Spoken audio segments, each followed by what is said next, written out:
What are you going to do to help those of us who are in a situation financially where we can buy gas for our car, where we can buy gas for our car to get to work, or we can buy groceries? One or the other. How are you going to help us? On the price of food. And gas. We can't do both. Thank you. And obviously, as you know, they are connected. And by the way, if you want to, let it hang on to the microphone in case you want to respond to this. They're not disconnected. And by the way, one of the inflationary impacts on the price of food is the subsidies for ethanol. My friends, I went to Iowa in the first caucus, as you know, the first selection of the nominee of the party, and I said I'm against ethanol subsidies because it's going to distort the market and it's going to cause inflation. And indeed it did. By the way, I lost Iowa. But there is no doubt that the cost of energy has a direct effect on the cost of food. And some Americans today, particularly low-income Americans, my friends, are deciding whether to drive or to go to the grocery store, and because they can't do both. Who is getting hurt most by this price of a barrel of oil and a price a gallon of gasoline? The lowest income Americans who are driving the oldest automobiles.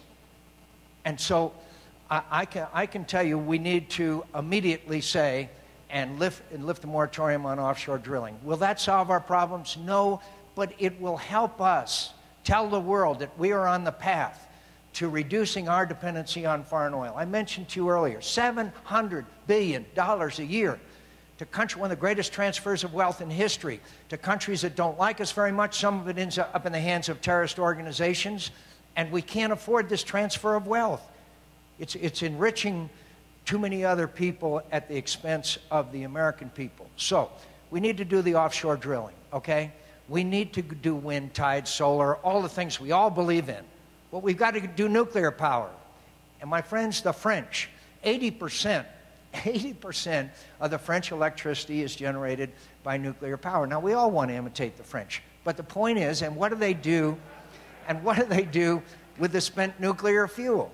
They reprocess it. So we have to store the spent nuclear fuel and we have to reprocess it. We have to do both.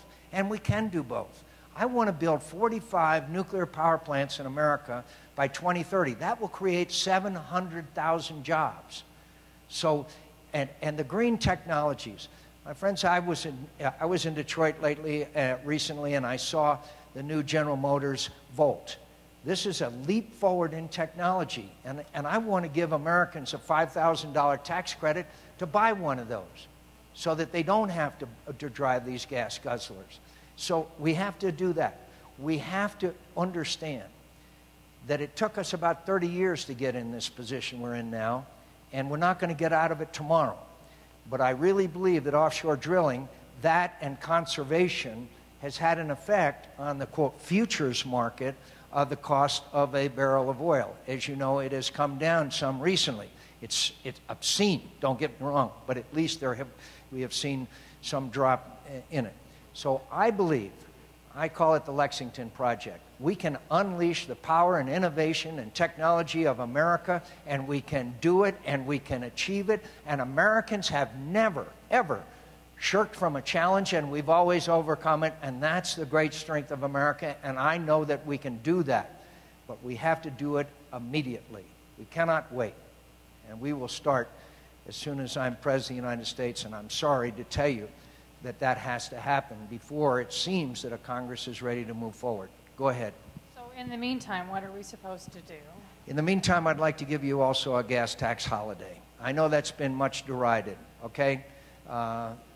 Right here at Wagner, for every gallon of diesel fuel, there's a 25-cent a gallon tax. For every gallon of gasoline, it's 18 cents a gallon. Is that going to help?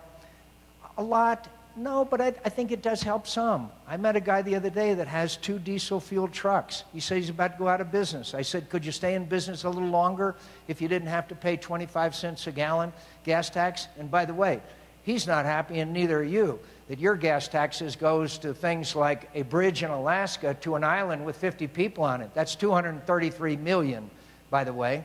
And so I'd like to give him a little relief there. I'd like to show the world that we are on a clear path to energy independence, and we can do it in a much shorter time than anybody, any expert today believes. So all I can tell you is, and I would remove the ethanol subsidies. I would remove the tariff on imported ethanol, which is sugarcane based, which is now 55 cents a gallon.